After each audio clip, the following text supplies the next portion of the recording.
Shalom saudara, Bapak Ibu dimanapun saudara berada. Tuhan Yesus selalu memberkati kita dan menyertai kita. Ya, harapan saya selalu ada damai sukacita Tuhan menyertai kita senantiasa. Kita akan belajar firman Tuhan, saudara. Kita akan mengerti hal-hal yang ajaib daripadanya. Tapi sebelum itu mari kita puji dan sembah Tuhan terlebih dahulu. Orada basi kita bayar. Baik Tuhan, yang indah kau ajaib. Kami bersyukur Bapa. Ya rana maya rada basi. Rada baya rada baya rada ya.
yakin Kau hadir di sini. Ku rasakan kuasa yang tak terbatas.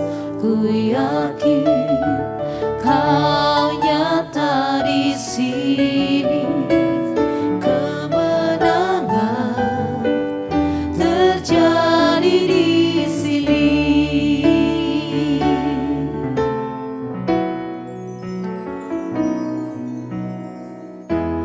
Ku menyembah dalam kudus hadirat-Mu. Hampiri tata kasih karunia-Mu Bapa.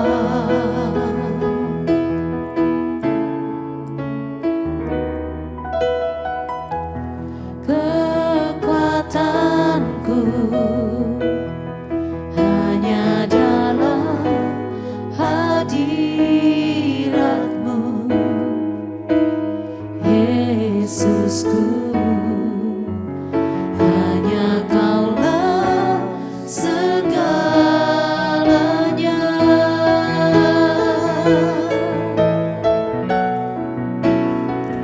Ku yakin Kau hadir di sini. Ku rasakan kuasa yang tak terbatas. Ku yakin Kau nyata di sini. Kemenangan terjadi di sini.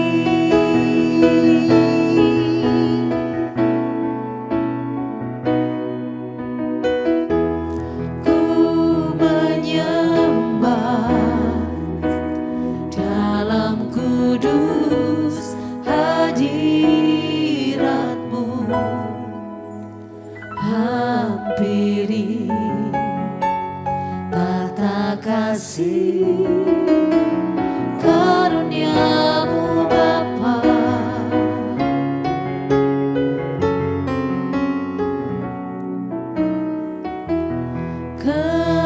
Kekuatanku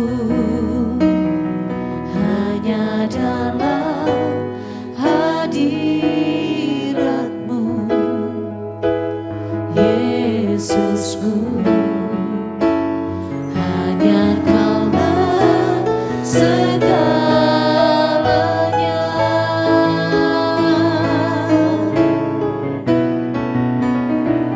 Ku yakin Kau hadir di sini. Ku rasakan kuasa yang tak terbatas. Ku yakin Kau nyata di sini. Kemenangan terjadi di sini. Ku yakin Kau hadir di sini. Ku rasakan kuasa yang tak terbatas. Ku yakin Kau nyata di sini.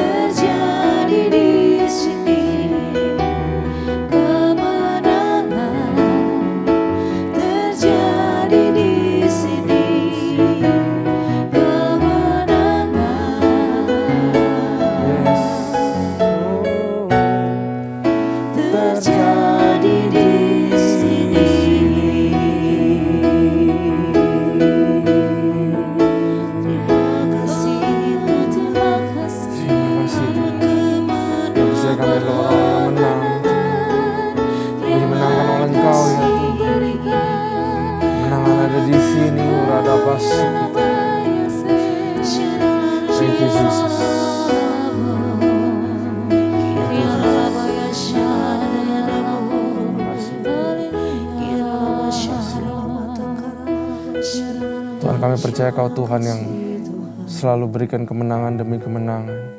Karena itu kami disebut lebih daripada pemenang. Karena Kau yang berperang melawan musuh kami, dan bukan kami yang berperang. Terima kasih Tuhan, buat kemenangan-kemenangan yang sudah ada dalam kehidupan kami. Kami percaya bahwa ada kemenangan selanjutnya juga bagi semua yang kami gumulkan. Dan semua yang kami butuh pertolongan daripada-Mu.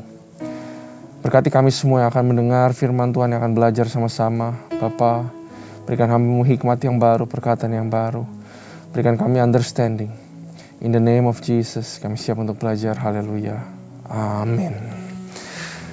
Shalom, sekali lagi juga salam sukacita buat kita semua saudara yang ada di tempat dimanapun saudara berada. Nah, mari kita buka 2 Raja-Raja pasal yang ke-7.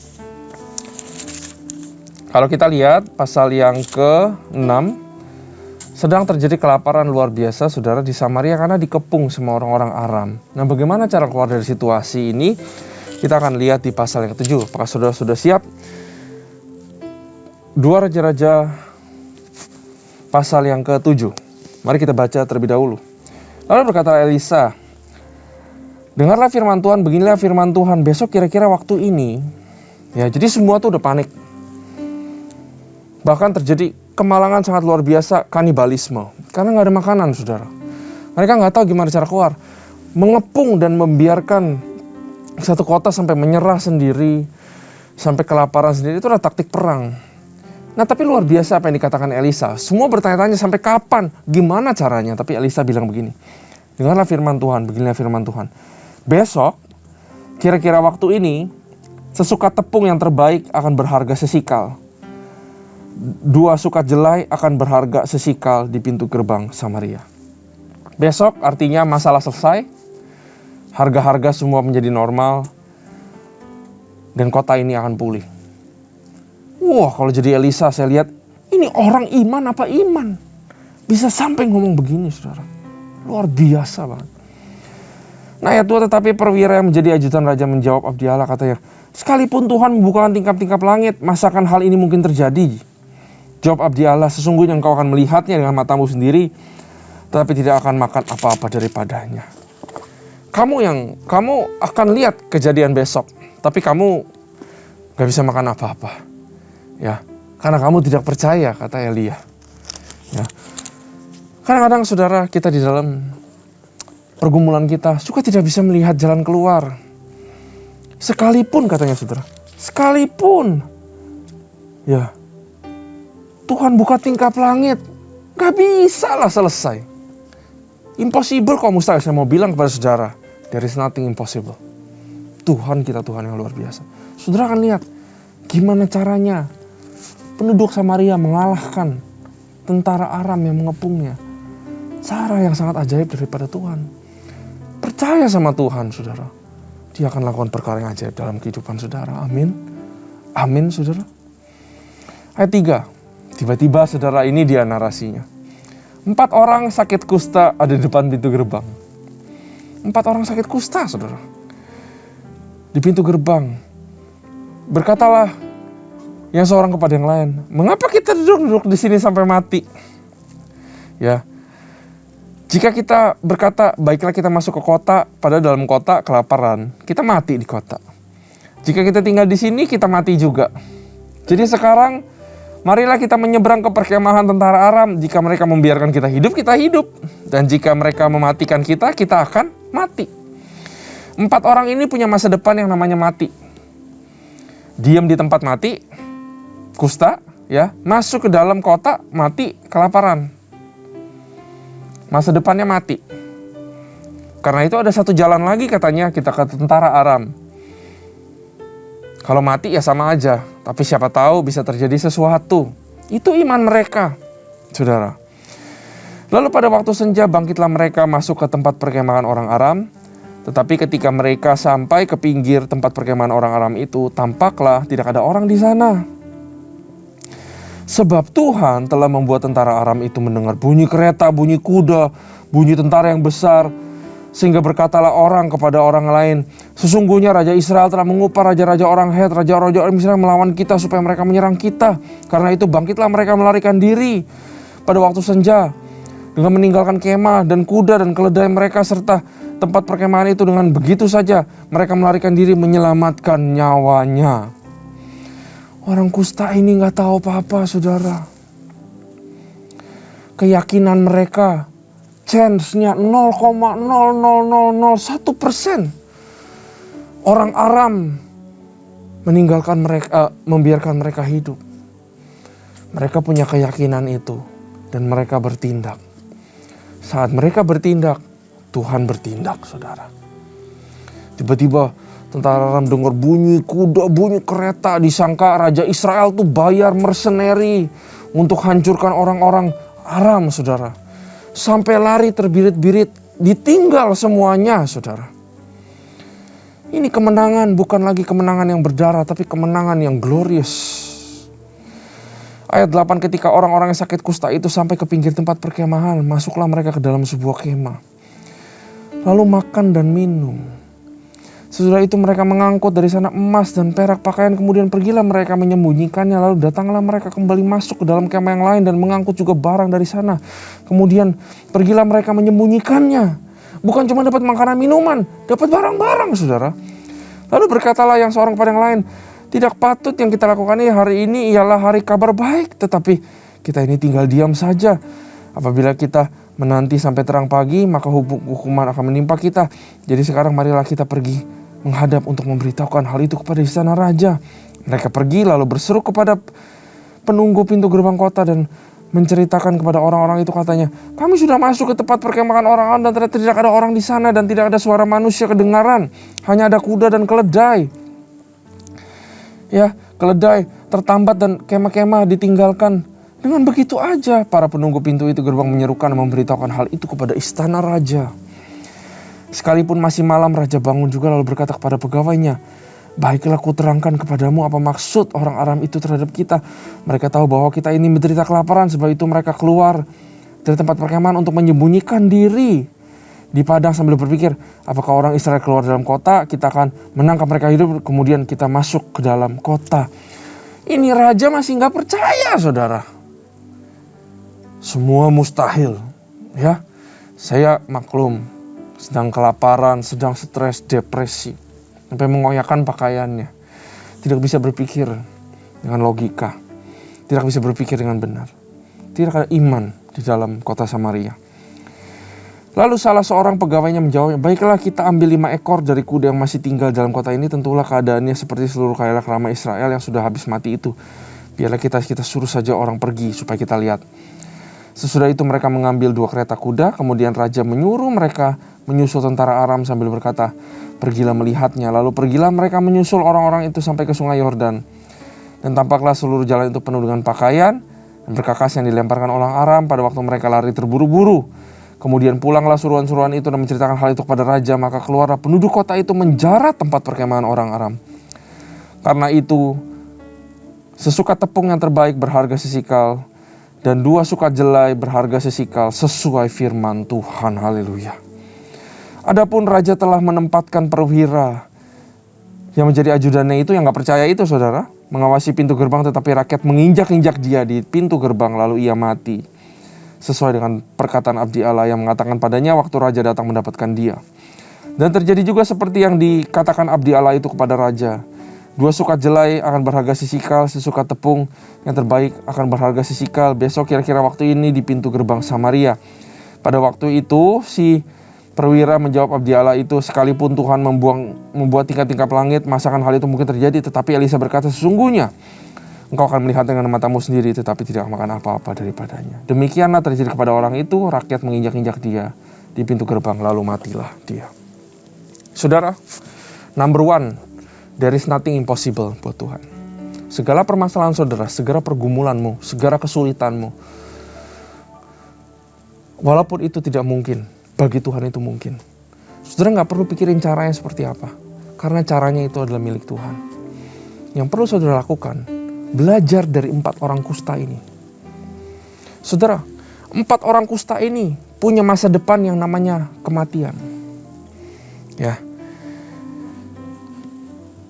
Di sini mati di pintu gerbang, masuk ke dalam kota mati kelaparan. Cuman ada 1 chance, very small chance. Yaitu berdiri atas keyakinan mereka. Kalau aja seandainya kita dibiarkan hidup. Wow. Itu iman, saudara. Kalau mati ya mati, ya toh kita mati, betul gak? Dia sudah terima nasibnya.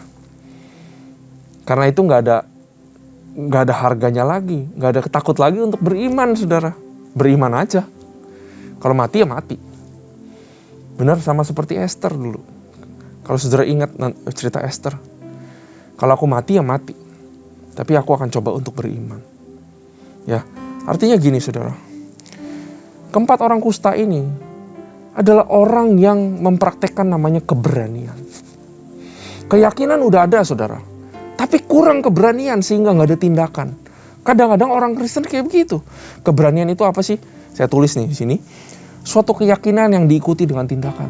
Keyakinannya udah ada orang kusta ini. Saya yakin saudara juga pasti punya keyakinan. Entah saudara yang mau mulai bisnis baru kayaknya ada keyakinan kecil gitu, saya bisa sukses. Ya. Banyak orang Kristen punya keyakinan, punya Tuhan yang luar biasa, tapi nggak punya keberanian. Sehingga diam aja di tempat nggak ngapa-ngapain. Tapi banyak orang dunia nggak punya Tuhan. Ya. Mereka punya keyakinan, saudara. Mereka percaya sesuatu, mereka riset, mereka research based on data. Mereka berani melakukan sesuatu. Akhirnya sukses juga. Betul? Ya. Nah, orang empat ini, mereka itu berani dan mereka itu bukan nekat, saudara. Ada perbedaan tipis antara berani sama nekat. Menurut saya mereka bukan nekat, tapi mereka berani. Karena mereka udah tahu masa depan mereka adalah kematian.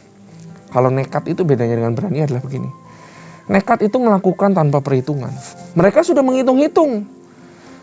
Ujung-ujungnya paling jelek mati. Kalau kita diam di sini juga mati. Ya. Nekat itu melakukan tanpa perhitungan. Atau melakukan perhitungan dan resikonya keliru. Atau nekat itu biasa didorong perasaan aja, saudara. Tetapi keberanian perlu yang namanya pertimbangan. Selalu timbang begini, saudara. Waktu saudara ambil keputusan. Keputusan penting dalam kehidupanmu. Kalau saya mau invest ke sini, saya mau lakukan ini. Saya nggak tahu perusahaan A atau B yang bagus. Saya harus pilih yang mana. Ini jual apa enggak? Banyak sekali keputusan-keputusan yang memang sedang kita berada di ujung tanduk, saudara. Selalu timbang seperti ini. Apakah kita masih bisa menanggungnya? Ya. Nekat itu resikonya nggak bisa ditanggung, saudara. Orang empat kusta ini berani bukan nekat. Karena ujung-ujungnya dia mati. Nekat itu resikonya nggak bisa ditanggung. Contohnya bunuh diri, saudara. Bunuh diri dikatakan sebagai perbuatan nekat. Karena apa? Karena nggak bisa menanggung perbuatannya, saudara. Ya, apakah masih bisa ditanggung? Kalau ternyata masih bisa ditanggung, kenapa kita nggak coba berani? Ya. Apakah upahnya setimpal dengan resikonya? Upah yang didapatkan empat orang kusta ini lebih besar daripada resikonya. Tapi sayang banyak orang-orang tidak berani untuk ambil resiko. Ya. Dari cerita ini kita belajar bahwa Tuhan bertindak kalau kita berani bertindak. Wah. Tuhan akan bertindak kalau saudara berani bertindak. Asal saudara punya iman, saudara punya keyakinan. Dan itu bukan nekat. Resikonya saudara masih bisa tanggung. Marilah kita belajar untuk berani, saudara. Gak cuma beriman, tapi berani dan bertindak. Karena Tuhan hanya akan bertindak kalau saudara bertindak. Ya, karena itu saudara, beberapa masukan atau tips dari saya. Belajarlah untuk berani mencoba hal-hal baru for the first time in your life. Siapa tahu hal-hal baru itu menjadi madu dan susu di dalam kehidupanmu, saudara. Ya, belajarlah berani mengambil resiko. Tentu aja resiko yang sudah diperhitungkan dan resiko yang bisa ditanggung, saudara. Belajarlah ambil resiko kalau saudara punya keyakinan dan saudara punya yang namanya damai sejahtera. Jangan selalu pikir, what if? Ntar kalau ini gimana? Ntar kalau itu gimana? Berani ambil resiko, saudara. Di dalam kehidupan. Ya. berani berdiri atas keyakinan mereka sendiri. Orang kusta ini mereka berdiri atas keyakinan mereka sendiri dan mereka lakukan. Dan yang terakhir, mereka berani bayar harga, saudara. Harga mereka apa? Mungkin mati. Bisa ditanggung? Bisa, karena mereka awalnya juga sudah pasti mati. Berani bayar harga. Ketakutan, pasti gemeter ketakutan ke sana. Tapi mereka berani bayar harga. Amin, saudara. Firman Tuhan ini ngajarin kita untuk menjadi orang-orang yang berani. Iman saja gak cukup, iman butuh tindakan. Antara iman ke tindakan ada satu jembatan, namanya keberanian.